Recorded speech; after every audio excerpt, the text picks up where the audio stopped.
So guys ভাই আমার কিছুদিনের জন্য বাড়ি এসছে, ওর তো একটু রিল্যাক্সের দরকার, তাই ওকে নিয়ে চলে গেছিলাম রিল্যাক্স রেস্টুরেন্টে। এর আগের দিন আমিও গেছিলাম আর আজকে আমি আরও একসঙ্গে গেছিলাম এনজয় করার জন্য। তো ফাইনালি ভেতরে এন্টার করলাম আর গিয়ে গিয়ে ও ওয়াশরুমে ঢুকে পড়েছিল, ছেলেদের যেটা অভ্যাস। তো তারপরে আমি আরও একসঙ্গে একটা সিট দেখে বসে নিই।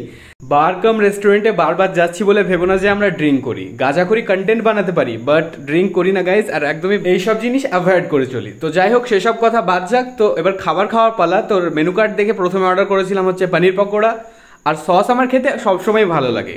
তো যাই হোক, সসে ডিপ করে সেটা খেয়ে নিলাম। তারপরে অর্ডার করেছিলাম হচ্ছে ফিশ ফ্রাই।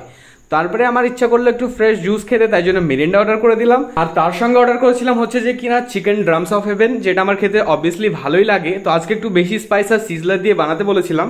স্পাইসি খেতে কিছুদিন ধরে আমার বেশি মন চাইছে, কেন জানি না। তো সেটা খেয়ে আমার ভেতরকার শেফ জেগে উঠলো। তো বেঁচে থাকে এই যে ক্যাপসিকাম আর সিজলারগুলো ছিল, সেটার সঙ্গে ভুজিয়া আর সস অ্যাড করে আমি একটা ডিশ বানিয়েছিলাম, যেটা খেতে একদম মাইন্ড ব্লোয়িং ছিল। তারপরে অর্ডার করেছিলাম হচ্ছে চিলি প্রনস। তো সেটা খেতে আমার খুব একটা ভালো লাগেনি, সেটার কারণটা কি আমি বলতে পারবো না। যাই হোক, তো সেটা খাওয়া দাওয়া কমপ্লিট করে আমি অর্ডার করেছিলাম হচ্ছে বাটার নান, আর এখানে হচ্ছে মাটন রোগান জোশ, আর তার সঙ্গে স্যালাড। তো দেখো, আমি শাহিনকে প্রথম সার্ভ করে দিলাম আর ছেলেটা কত খুশি দেখেছো। তো যাই হোক, এখন আমি বাটার নান দিয়ে মাটন রোগান জোশ এনজয় করি। আর তোমরা এরকম ভিডিওসের জন্য আমাকে ফলো করে নিও গাইজ। দেখা হচ্ছে নেক্সট ভিডিওতে, ততক্ষণের জন্য টাটা, বাই বাই।